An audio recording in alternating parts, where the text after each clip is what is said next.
का हो? रोज रोज ऐसा सौदा सजा कहाँ जाते हो? अरे तो दिल के मामला बहो। सुनावा तनी।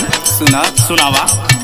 जा रही हूँ मैं तो घूमने बाजार, बेदर्दी अखियाँ मार के चले गए।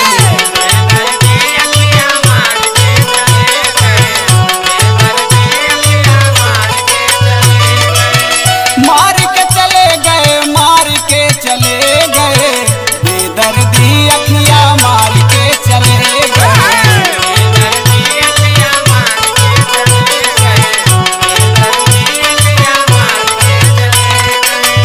कहो सखी।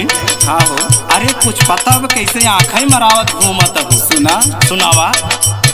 पूर्वांचल एक्सप्रेस पे गाड़ी वो चलाते हैं, आजमगढ़ लखनऊ को रोज आते जाते हैं।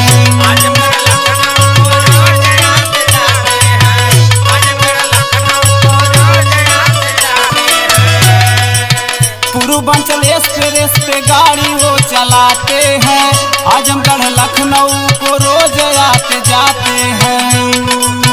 लखती हूँ रोज बांध के स्टाल, लखती हूँ रोज बांध के स्टाल, बेदर्दी दिलवा लेके चले गए।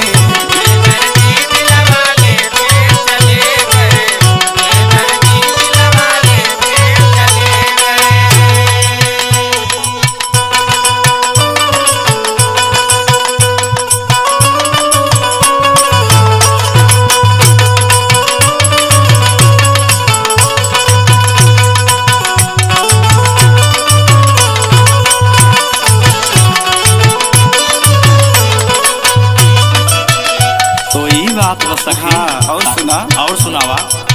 इशारा मार के हमको यही बताते हैं, महरुआ दोस्तपुर मालीपुरा के जाते हैं।